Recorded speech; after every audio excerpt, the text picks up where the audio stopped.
Buenos días, Juan. Buenos días. Buenos días. Buenos días, profe.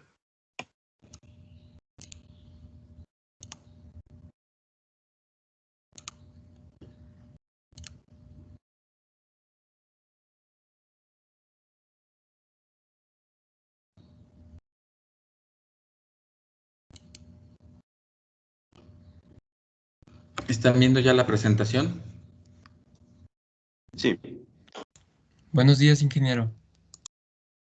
Buenos días. Buenos días, profe. Buen día, buen día.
Buenos días.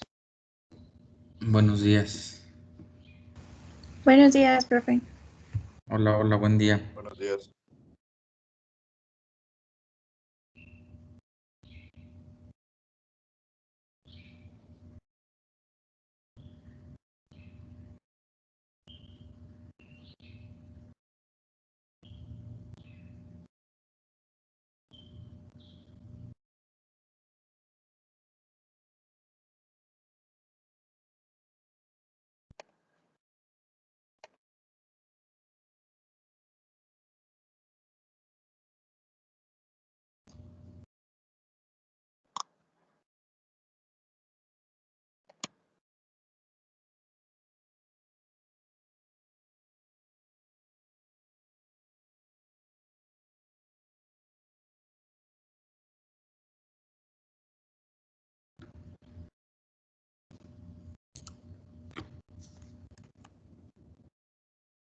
Ok, jóvenes, empezamos con el tema de coples o acoplamientos. Y como bien dice ahí la información, su función principal consiste en la unión de dos flechas y en la transmisión de la potencia, es decir, movimiento y Profe, momento de torsión entre ellas. Antes de poder empezar con lo que viene siendo coples, debemos de entender también ciertos parámetros o ciertas desalineaciones que puede existir entre las flechas. Antes de eso, vamos viendo esta imagen donde tenemos un motor eléctrico en la figura del lado izquierdo, en la parte izquierda inferior. profe, no está compartiendo. Ah, caray. Sí está compartiendo. No, a mí sí me sale. Chica Martín. Sal y vuelve a entrar entonces.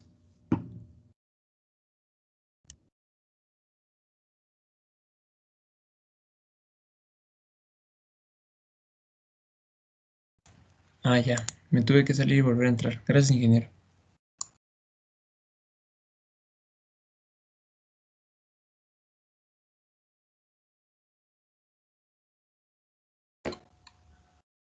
Tiene su micro apagado. Por si está hablando, no lo estamos escuchando.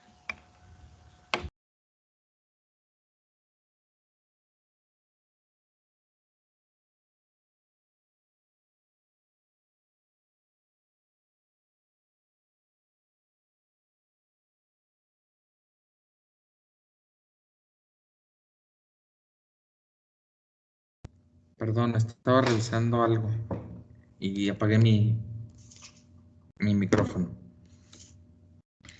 Les decía que entonces ahí tenemos la figura del lado izquierdo, un eléctrico en la parte izquierda, se alcanzan a ver sus ranuras de enfriamiento y sale la flecha del motor eléctrico y se tiene ahí un acoplamiento tipo brida para acoplar la flecha del motor con la flecha que entra a la transmisión. Dentro de la transmisión, que es la parte intermedia ahí donde está MG o P mayúscula V, pues pudiera ser de engranes, pudiera ser, pues por estar encerrados es más lógico que sea de engranes. Y se ve a la salida una flecha que también se acopla con un acoplamiento tipo brida, con la flecha que va y entra en un rectángulo que está del lado derecho ahí en la parte intermedia de la figura, a una máquina de trabajo.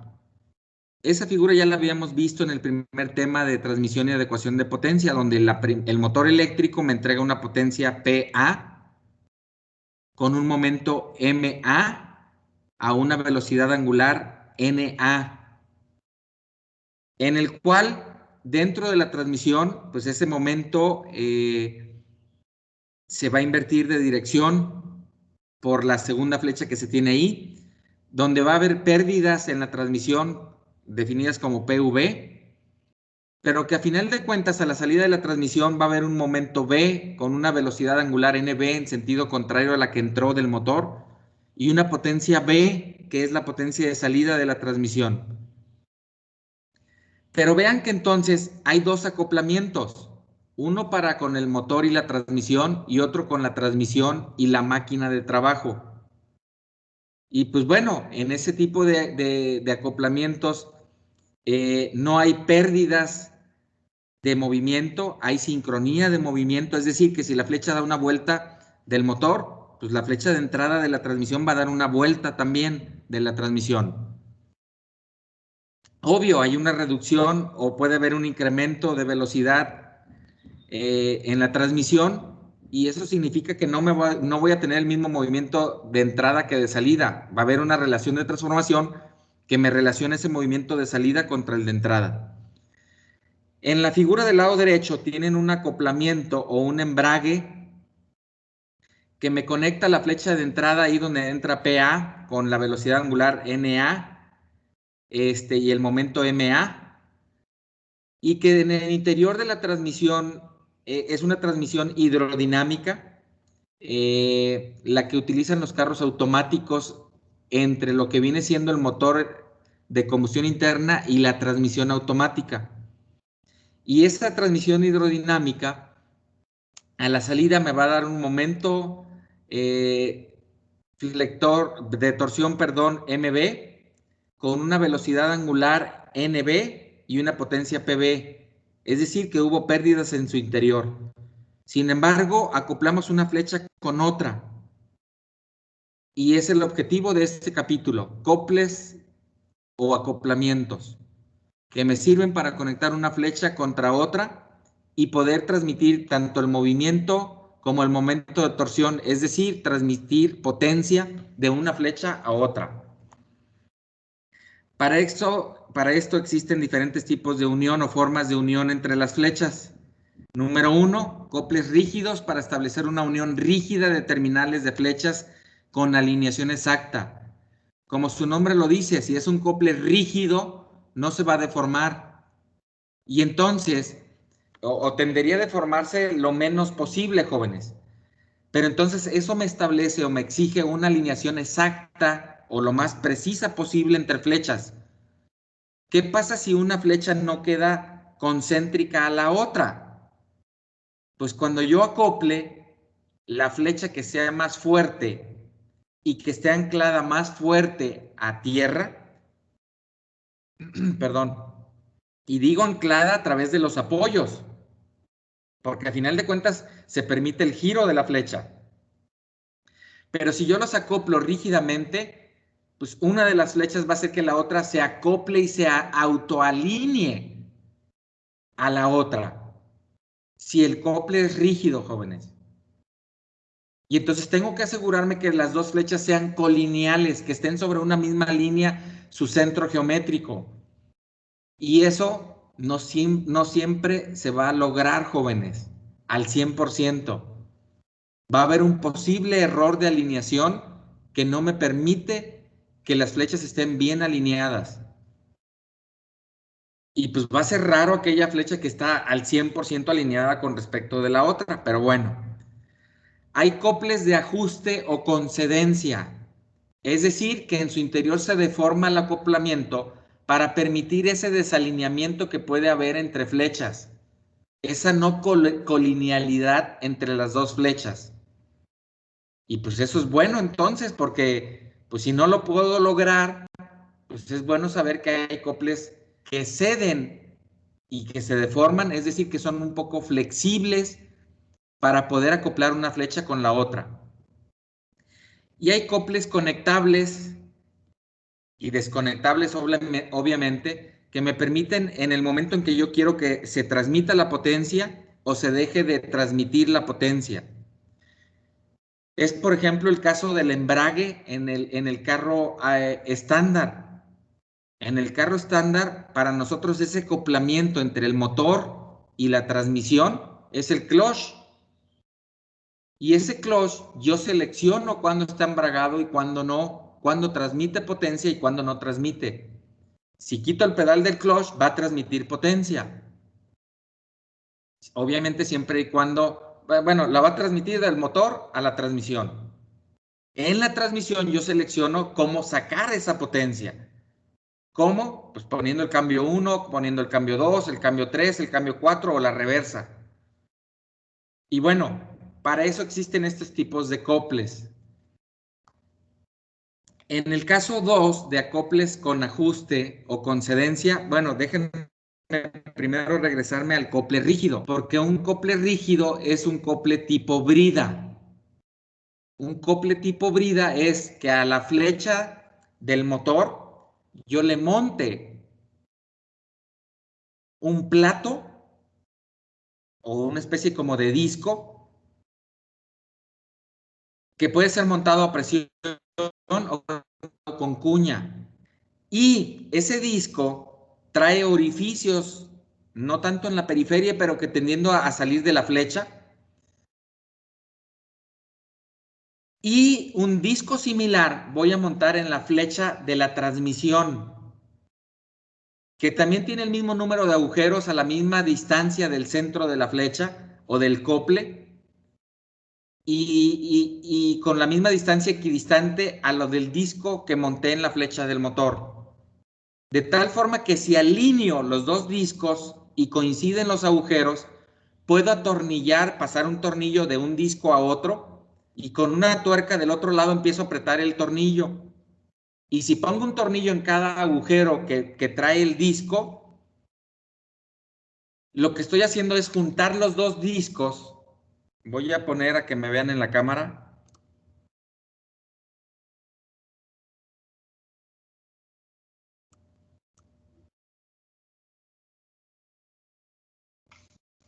Sería entonces poner un disco sobre la flecha del motor y poner otro disco en la flecha de la transmisión. Pero entonces esos discos los voy a unir a través de los tornillos, que obviamente voy a pasar aquí a través de los agujeros que hay entre los dos discos. Y con ese tornillo que atraviesa de lado a lado, le pongo una tuerca, lo aprieto y lo que estoy haciendo es juntar las superficies de los discos. Y esa compresión que vaya a hacer yo al apretar el tornillo entre los dos discos, me va a generar una fuerza normal entre los dos discos.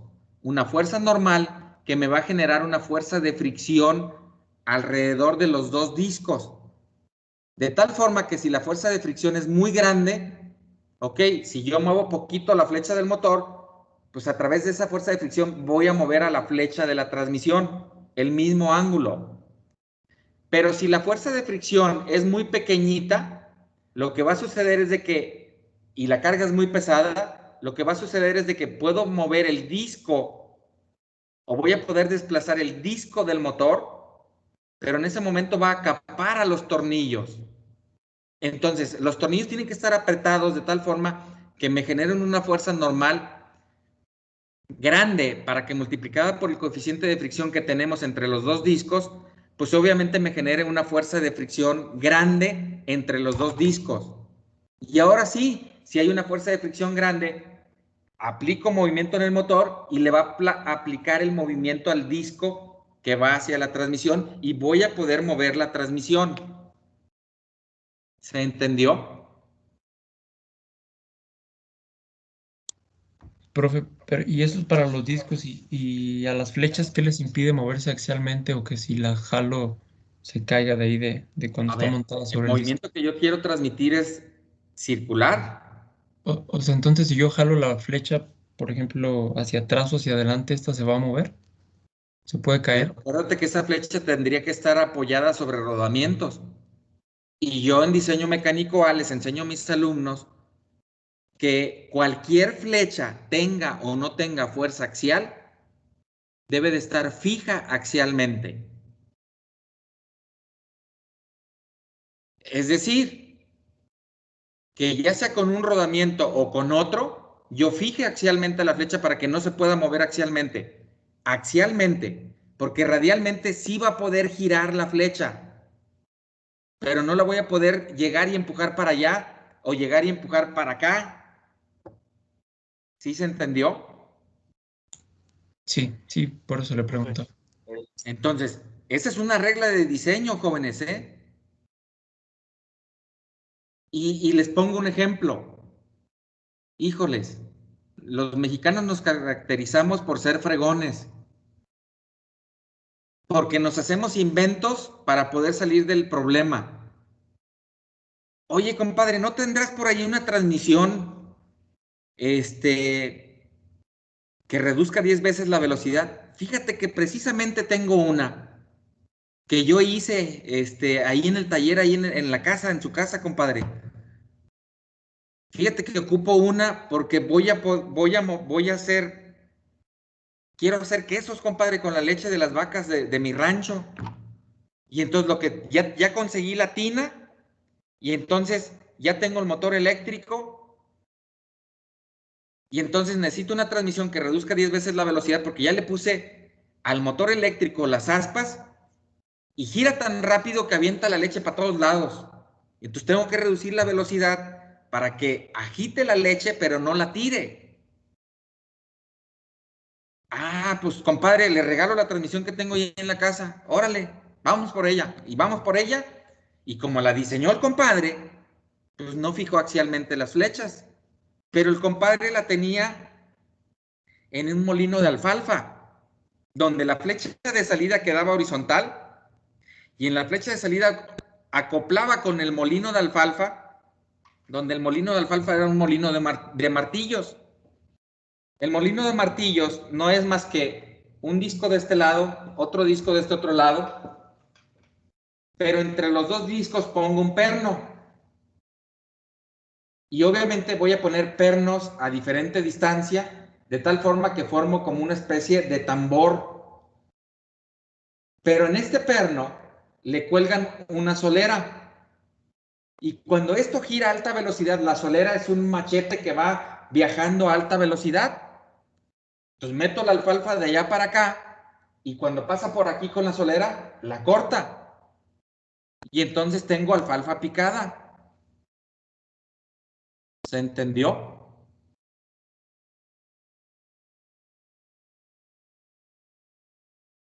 Sí. Pero mis flechas son horizontales. Y el agitador de la tina para la leche, para hacer el queso, la flecha tiene que ir vertical. Y en cuanto el compadre volteó la transmisión, truc, truc, truc, truc, truc, truc, todas las flechas de la transmisión se cayeron. Y el contacto entre engranes internos ya no es el adecuado.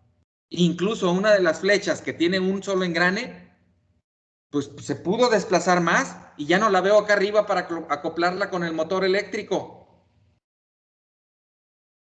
Ah, y como son mexicanadas, pues yo conseguí el motor, híjoles, se lo quité a la bomba del aljibe, el motor, y ese motor lo voy a venir a poner aquí vertical. Y resulta que ese motor de la bomba de aljibe debe de ir horizontal. Sus rodamientos no soportan carga axial, excepto la de la bomba, la de succión. Pero no me importa porque el sello venía con un empaque axial que detenía esa fuerza axial. Y entonces, el problema es de que ese motor tampoco puede ir vertical. Hay motores para posición vertical que vienen con rodamientos especiales para soportar el peso del rotor del motor, de la parte que gira del motor y que va a estar vertical. Porque la parte estática se va a anclar con la parte estática del motor, pero el rotor no. El rotor se tiene que fijar axialmente a través de los rodamientos en el interior del motor. De igual forma, las flechas que van a ir verticales en la transmisión.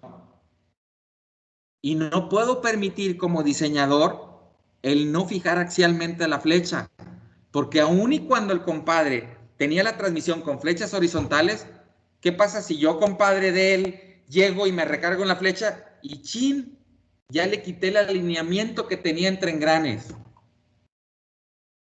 Todo porque el compadre no estudió diseño mecánico A, no aprendió en el tema de rodamientos que cualquier flecha se debe de fijar axialmente.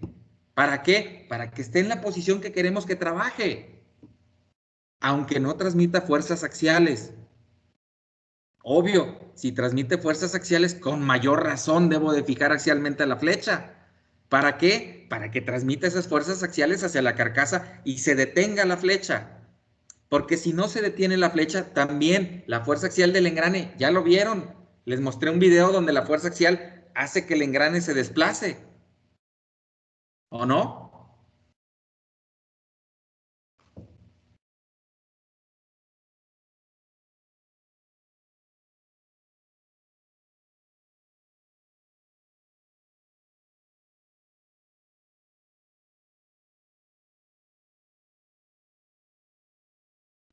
Nos puso un ejemplo, ¿no? En clase.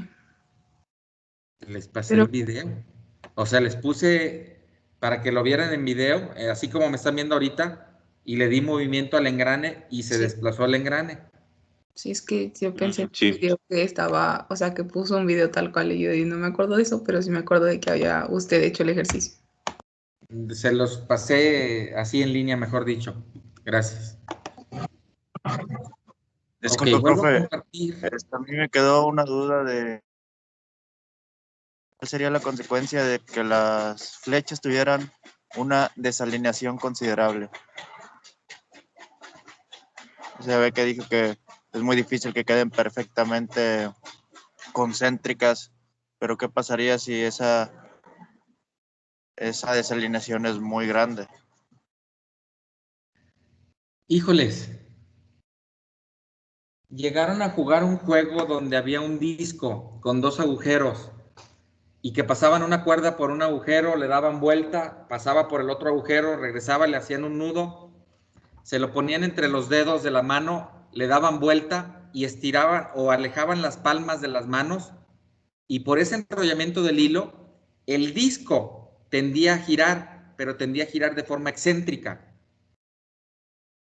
Es decir, vibrando, yendo hacia arriba, hacia abajo, hacia ustedes, hacia mí,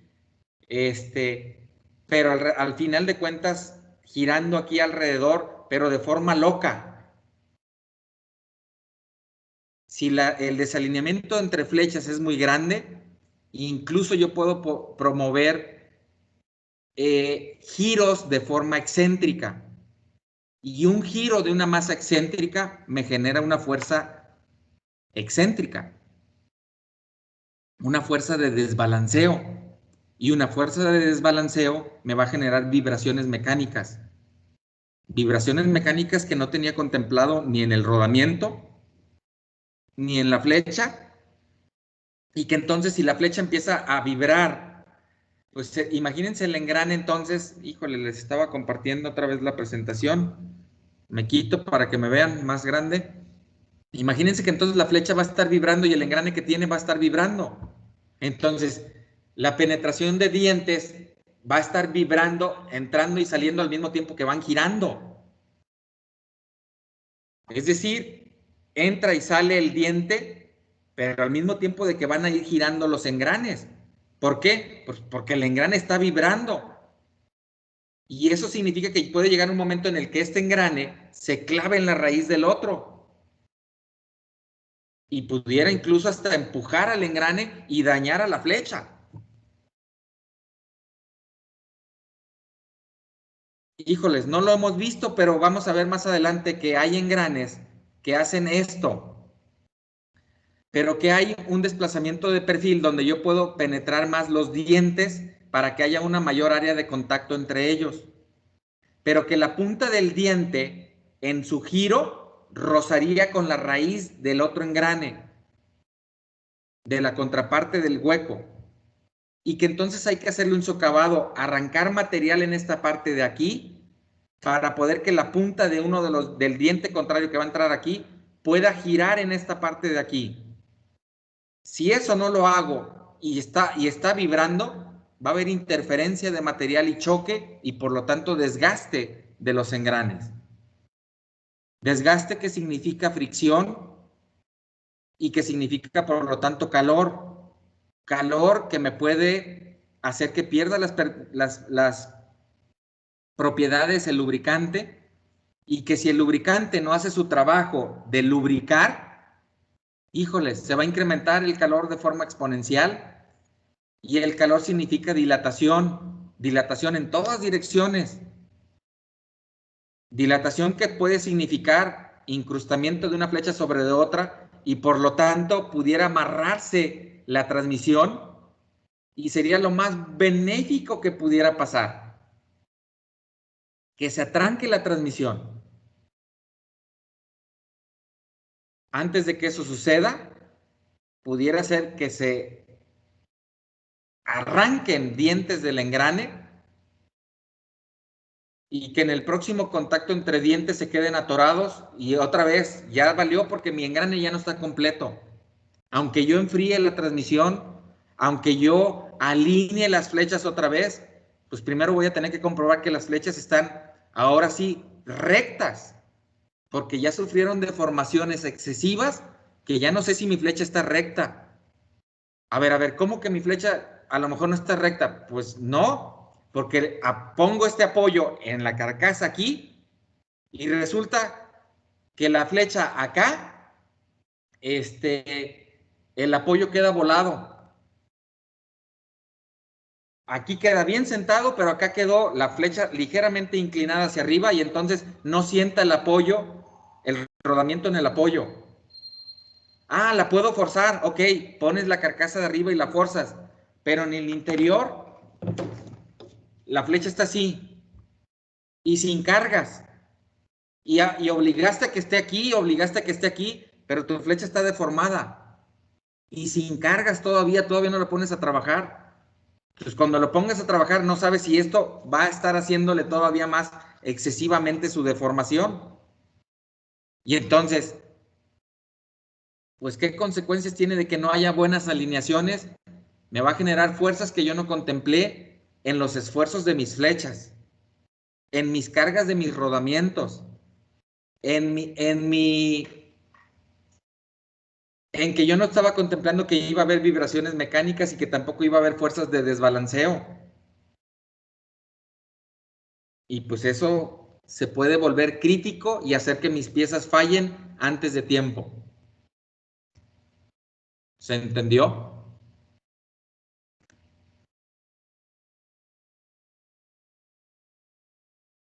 Sí.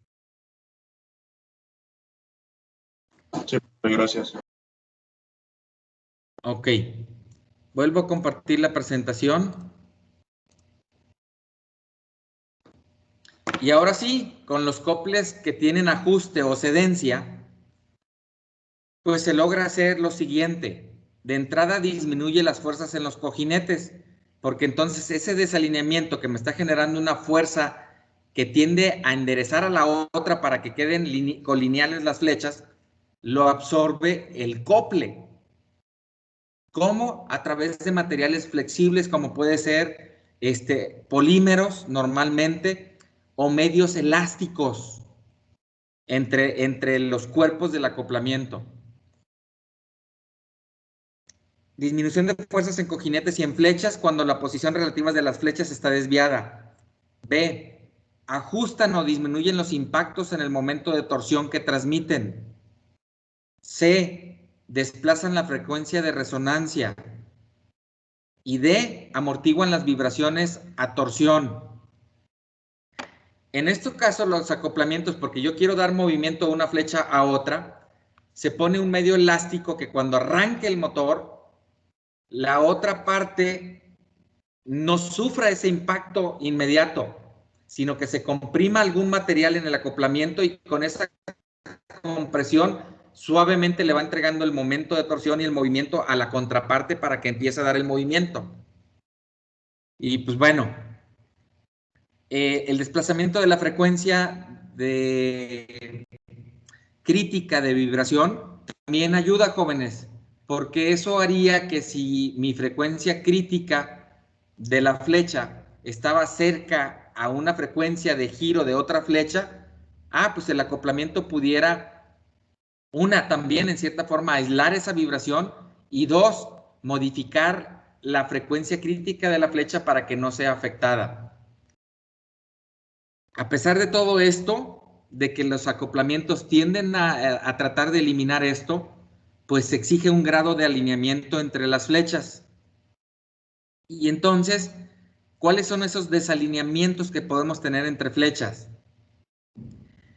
El primero, jóvenes, es uno longitudinal. A ver. Aquí está mismo. Voy a quitar la presentación para que me vean. Y aquí está el motor eléctrico. Y aquí llegó mi máquina. Caray, pero están muy lejos. Y el acoplamiento ya puesto en el motor y puesta la parte de la otra máquina llega hasta aquí, cuando la flecha de la transmisión está acá. Entonces, esta es una primera desalineación longitudinal. Lo que tengo que hacer es, a ver cómo le hago, le pongo ranuras en la base del motor, porque la transmisión es más pesada que el motor, porque mi máquina de trabajo va a estar en una posición fija, pero el motor eléctrico lo puedo poner con ranuras, de tal forma que lo pueda acercar y dejar las flechas a lo mejor 1 centímetro. Si el acoplamiento me dice que soporta de 0.5 de separación a 3 centímetros, pues hay que acercar las flechas esa distancia. El segundo tipo de desalineamiento es transversal, jóvenes. Caray, mi máquina de trabajo está acá arriba y el motor, pues sí se acercó, pero el centro geométrico de la flecha no coincide. Oye, no hay problema.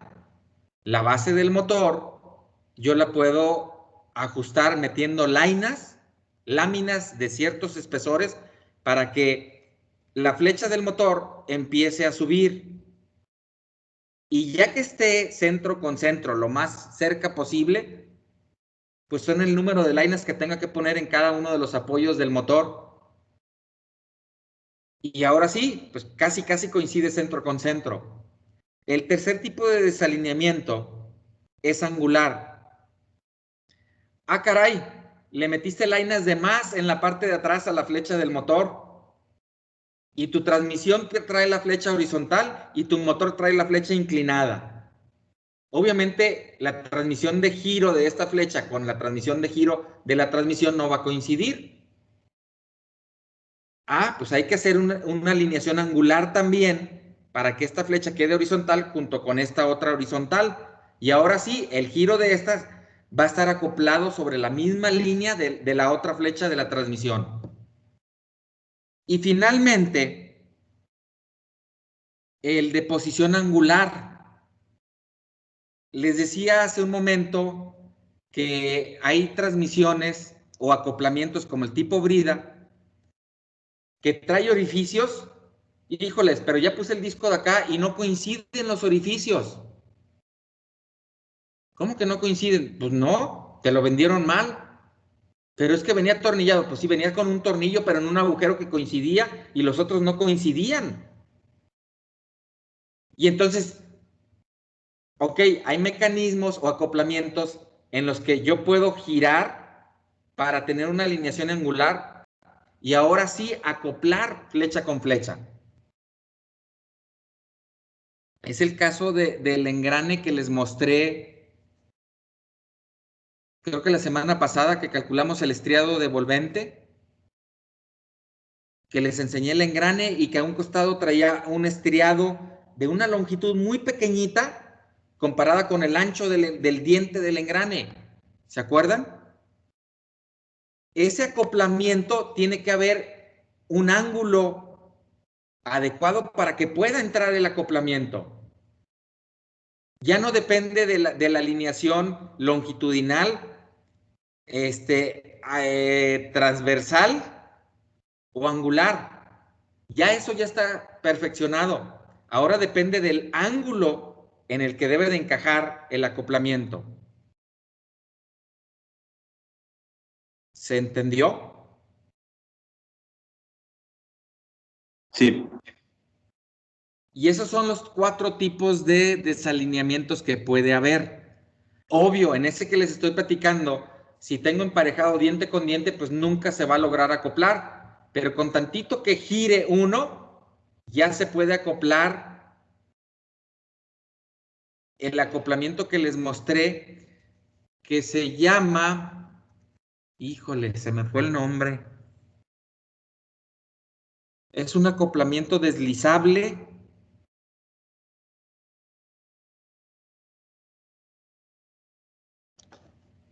El nombre debe de venir en la presentación. Déjenme adelanto un poquito.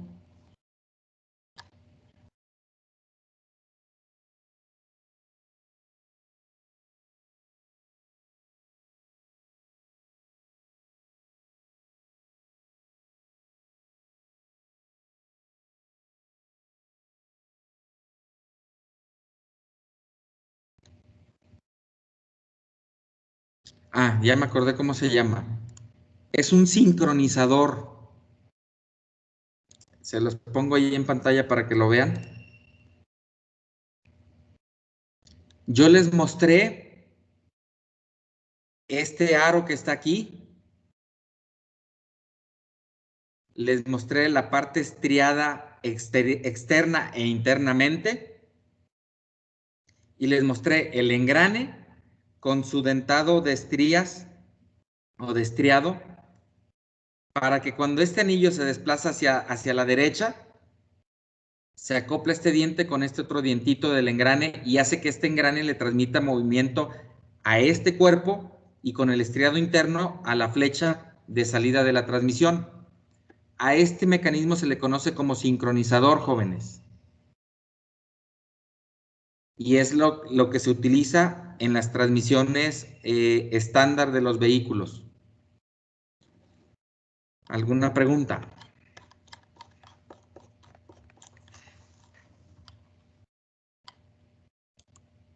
No, profe. No, hasta ahora no. Ok. No me entretengo ahorita con lo que viene siendo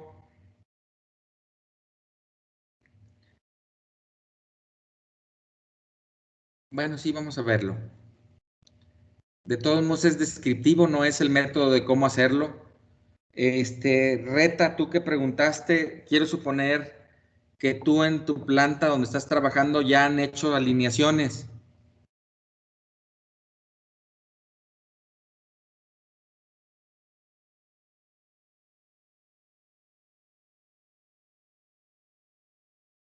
Reta, ¿andas por ahí?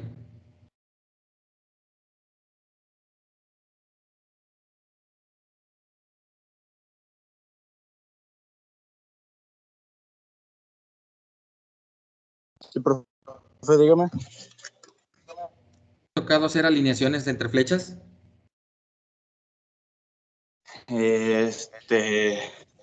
Sí, de algunas máquinas que tengo en el taller. Y sí, está un poco complicado.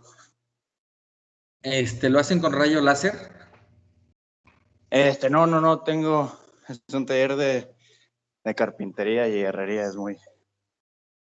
un poco austero, pues. No lo hacemos con eso. ¿Lo haces con micrómetros? Con el vernier lo hago. Híjoles, todavía más a la antigüita, jóvenes. Y Pero bueno, A ver qué nos puedes platicar ahorita. Aquí nos hablan de dos métodos para alinear máquinas. El primero le llaman método cara-borde, en el cual obviamente voy a tomar una flecha como referencia. Debería ser la flecha de la máquina que sea más pesada. Y entonces me va a ser más difícil de estar moviendo. Pero si la otra es menos pesada, va a ser más fácil que yo la mueva. Y aquí tienen un mecanismo en el cual pueden poner un micrómetro sobre el borde de la circunferencia de una parte cilíndrica de la flecha que quieren alinear y otro sobre la cara perpendicular de la flecha. De tal forma que obviamente estos indicadores, cuando ustedes le den vuelta, les va a ir marcando diferentes valores. Y esos valores los tienen que compensar para que cuando den 180 grados, les marque siempre lo mismo. Y pues obviamente, de entrada, tan sencillo, jóvenes, como agarrar el vernier, así como dice Reta, y medir qué distancia hay de aquí a aquí, de forma horizontal. Y qué distancia hay de aquí a acá, de forma horizontal. Y obviamente ahorita el dibujo se nota claro, jóvenes. Pero 2 milímetros de desalineación así, híjoles, pudiera generarme fuerzas que pueden hacer que algo falle antes de tiempo, jóvenes. Y que por lo tanto la pieza que está al lado, en el caso del taller de carpintería, pues no me va a salir tan parejita como la quería. O me sale cónica, o me sale más delgada por la excentricidad que le están haciendo de corte. Y obviamente me va a salir otra pieza que También va a puede ser quedar que ya no salga. excéntrica. ¿Perdón? Sí, también, o sea, todo lo que usted dice también. Aparte de cuando haces algún corte recto, pues no te sale completamente recto, ya no tienes caras perpendiculares o ortogonales entre sí. Así es. Y pues bueno, aquí tienen el método de cara a borde, que obviamente también les debe de ir dando dimensiones para irse ajustando y corrigiendo. Pues de entrada, sobre el borde, lo primero que pueden hacer es recorrer el micrómetro de izquierda a derecha y pues les va a dar una mayor medición en la parte izquierda que en la parte derecha. Si también la medición de la cara pudieran desplazar el micrómetro para arriba y para abajo, les va a dar una mayor medición en la parte de abajo. Obvio, eso lo pueden ir corrigiendo, pero para eso necesitan este varillaje que les permita subir y bajar el indicador de carátula. Y pues bueno, es instrumentación que no cualquiera tiene a veces. Pero bueno, como bien dijo Reta ahorita, hasta con el vernier podemos hacer mediciones. El chiste es orientarnos y decir, a ver, ¿qué es lo que quiero corregir? Y empezamos a hacer mediciones lo más paralelas posibles en el caso de las caras. Y pues bueno, en la altura pues ni se diga, ¿no? También lo más vertical posible. Está el método borde-borde, donde también meten otro medidor de carátula del otro lado.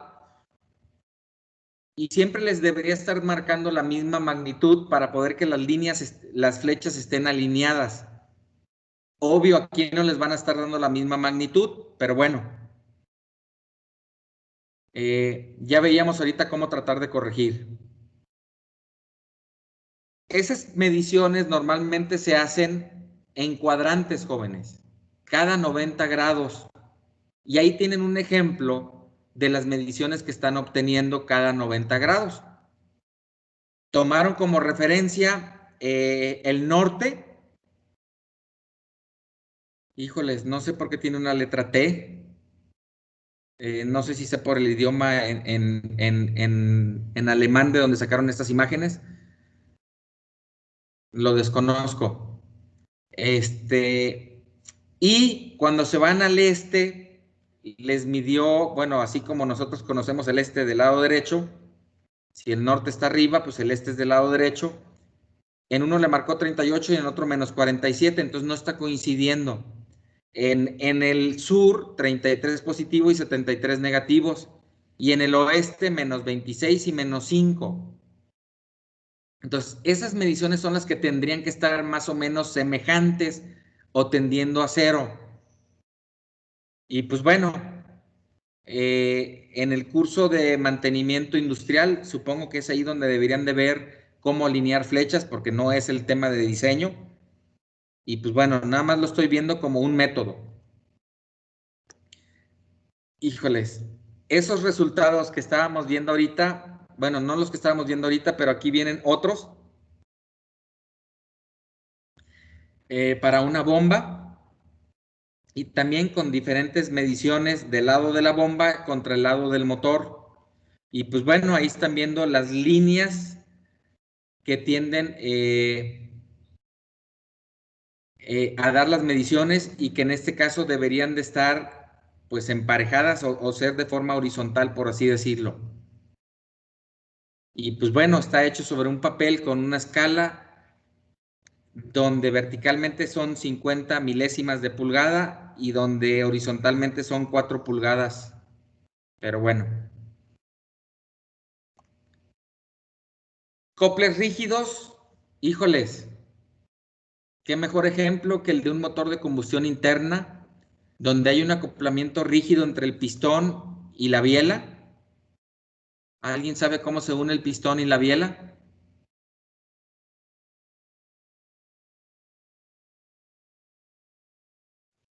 Con un perno. A través de un perno directamente con orificios en el pistón y en la biela. Pero entonces, si desplazo poquito la biela para arriba, pues el pistón va a subir inmediatamente. Igual para abajo. De la biela contra el cigüeñal.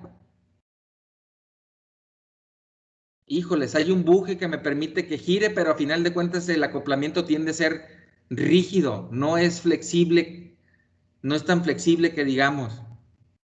Y pues bueno, ya les dije el acoplamiento tipo brida, acoplamientos tipo dentados, como el que estamos viendo entre la unión entre estos tres engranes, engrane 1, engrane 2, engrane 3, están acoplados a través de este dentado triangular que está de forma circular. Entonces, si gira un engrane, va a hacer que el otro engrane también gire y va a hacer que el otro engrane también gire. Este tipo de dentados es muy común verlos en algunos portaminas, jóvenes, que tienen sus piquitos, ¿sí?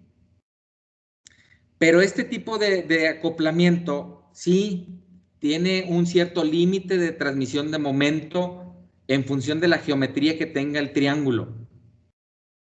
Porque si yo logro vencer esa capacidad, lo que va a hacer es de que, imagínense que aquí en la figura del lado derecho, pues hay un dentado izquierdo y hay un dentado derecho. Si yo quiero mover el dentado derecho, pues con el dentado izquierdo tendría que impulsar. Y si yo impulso los dientes hacia abajo, pues es porque quiero que gire el cuerpo del lado derecho también hacia abajo, así como lo estamos viendo vertical el dentado. Sin embargo, si la carga es muy pesada, es decir, que el dentado del lado derecho no lo puedo mover y venzo la capacidad del acoplamiento, lo que va a suceder es que se van a desplazar esta superficie inclinada del diente sobre el otro diente que no se va a mover. De tal forma que esta flecha del lado izquierdo debería de tener movilidad axial para que cuando se desplace esto, se pueda desplazar el diente hacia la izquierda. Y como yo lo quería mover hacia abajo, pues lo voy a lograr mover hacia abajo cuando llegue punta con punta de diente. Lo desplazo hacia abajo y va a clavarse en el siguiente hueco. Pero como no lo puedo mover todavía, se va a seguir desplazando diente tras diente. Y entonces, ahora sí, les dejo de compartir para que me vean a mí. Y entonces, se empiezan a desplazar los dientes, pero con las ganas de dar el giro. Y en esas ganas de dar el giro, este mecanismo que permití que se moviera axialmente, lo que va a hacer es en ese desplazamiento axial es almacenar energía potencial en un resorte. Y entonces, ahorita en este desplazamiento axial, almacenamos energía potencial en un resorte, pero el giro aquí, al llegar punta con punta, se pudo dar. Y resulta que ahora tengo empatado hueco con diente. Y con energía potencial en el resorte almacenada, lo que va a hacer el resorte es liberar esa energía para que se clave en el siguiente hueco. Pero quiero seguir girando. Y estoy sobrepasando la capacidad del acoplamiento. Entonces, otra vez se desliza superficie con superficie, almaceno energía potencial en el resorte, llega punta de diente con diente, vuelvo a girar y me vuelve a liberar la energía al resorte para que se vuelva a clavar.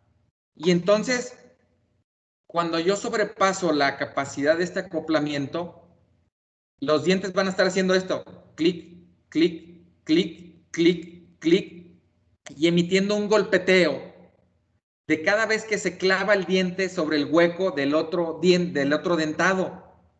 Y ese es un mecanismo de seguridad que me avisa con ese sonido, que obviamente no es clic, clic, clic, clic, clic, clic, clic, clic, clic, clic, clic, clic, clic, pero es un sonido más fuerte, jóvenes, de metal con metal, que me avisa que en ese momento estoy sobrepasando la capacidad de esto. ¿Por qué? Pues porque a lo mejor hay algo de este lado en la máquina que detiene la máquina. Híjoles. Tengo aquí casi frente a mí el dibujo de esa máquina. Bueno, es un póster, es un cuadro. Es una máquina trilladora.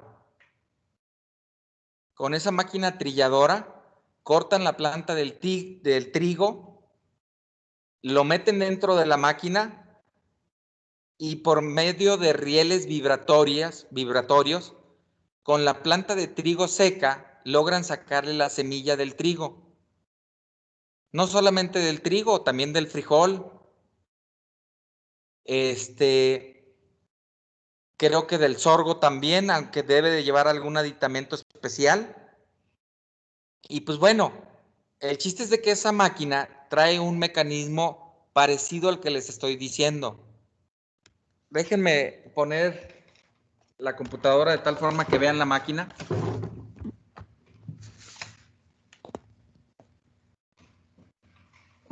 Y esta máquina, en esta parte de aquí, es como una especie de reguilete. Híjoles, lo voy a simular con la flecha en esponja. Que esto va haciendo este giro. Y con esta paleta que tiene aquí, con esta paleta que tiene aquí, con esta otra paleta que tiene aquí, agarra la planta del trigo que estaría aquí y la empuja hacia la base, esta base, donde ahí abajo en esa base hay unos picos que tienen filo. Y entonces la planta cuando llega aquí se atora en estos picos, pero la paleta esta que está aquí empuja la planta que pase por esos picos y se corte. Esa planta va a entrar aquí y a través de rieles vibratorios va entrando aquí y se va separando la semilla de la paja que va arrojando hacia atrás al suelo de donde va trillando la máquina. Pero este reguilete, imagínense que alguien en el campo pues cortó un árbol en su casa y fue y lo tiró ahí a un sembradío que había ahí. Y obviamente, como para que no lo vieran, cortó en trozos el árbol. Y entonces fue y tiró unos troncos ahí donde estaba el sembradío. Si ese tronco viene y lo succiona la máquina para que entre aquí y quererlo cortar, pues es tan grande el tronco que no lo va a poder cortar. Y este reguilete se atora. En ese momento el reguilete deja de dar vueltas y el mecanismo que lo movía es el de ese mecanismo de trinquete, de dientitos triangulares, que está brincándose diente tras diente, tras diente, tras diente, y al operador de la máquina que va en esta caseta, pues va a escuchar un ruido característico que les decía de ese clic, clic, clic, clic, clic, clic, clic, clic. Va a ser un ruido característico para el operador de que en ese momento, y él va a poder observar, de que este reguilete ya no va a estar dando vueltas. Y él estaba tal vez viendo el campo hacia dónde está llevando la máquina y no estaba viendo el giro del reguilete. Pero el sonido le debe de advertir a él, al operador, de que este mecanismo se frenó. En ese momento para la máquina, baja y empieza a revisar qué es lo que puede estar atorando aquí al mecanismo. Incluso tal vez él tratar de moverlo en sentido contrario para que lo que esté atorado abajo lo expulse con esas paletas y pueda desatorar el mecanismo. ¿Se entendió?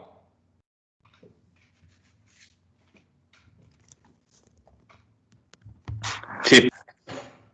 Híjoles, y de ese mecanismo creo que tengo el dibujo.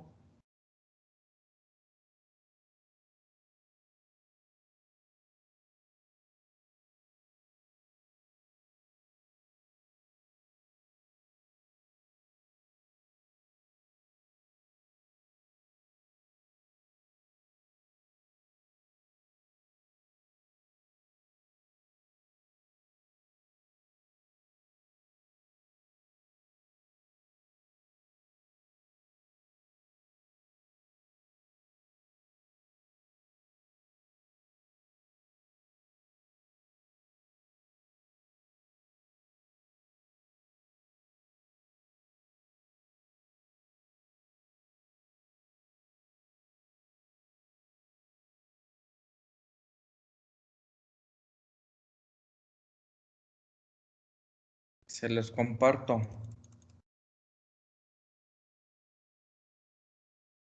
Aquí lo están viendo.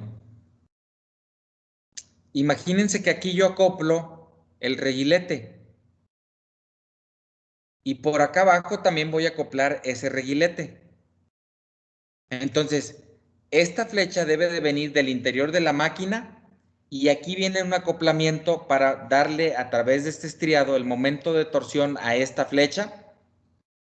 Esta flecha va a llevar ese momento de torsión a este estriado de la flecha, donde está montado este acoplamiento con dentado triangular. Aquí ven el diente del cuerpo que está aquí cortado y achurado del lado derecho. Y en la parte de abajo ven el diente que está pegado al cuerpo del engrane. Entonces, si a través de este estriado yo logro mover este cuerpo que está montado arriba del estriado, voy a poder mover estos dientitos. Y con esos dientitos voy a poder mover los dientes del cuerpo del engrane. Y moviendo el cuerpo del engrane, puedo mover al otro engrane cónico y por lo tanto mover a la flecha que impulsa el reguilete. Vuelvo a insistir, si el reguilete se queda atorado con algún tronco, esta flecha no va a girar. Si esta flecha no gira, no va a poder girar este engrane. Y por lo tanto los dientitos de este engrane que están aquí no se van a poder mover. Ah, pero como esta flecha sigue teniendo movimiento, el estriado este va a hacer que el acoplamiento dentado se desplacen los dientes triangulares de la parte derecha con respecto de la parte izquierda. Pero para eso necesita recorrerse axialmente y vean cómo aquí hay un resorte para que cuando se recorra o se deslice axialmente almacene energía potencial en el resorte y cuando brinque el diente en el que estaba atorado, el resorte empuja para que se clave en el siguiente diente. Y así sucesivamente, mientras esté atorado el reguilete, pues se va a estar brincando diente con diente, con diente, con diente, con diente, y pues va a estar emitiendo el sonido característico que les decía. ¿Se entendió?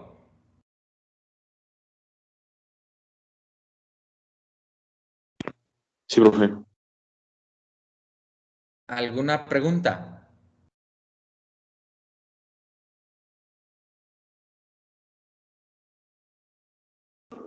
Por el momento no. Si no hay preguntas, los veo mañana, jóvenes. Cuídense. Hasta mañana, profe. Gracias. Hasta Hasta mañana. mañana. Bye.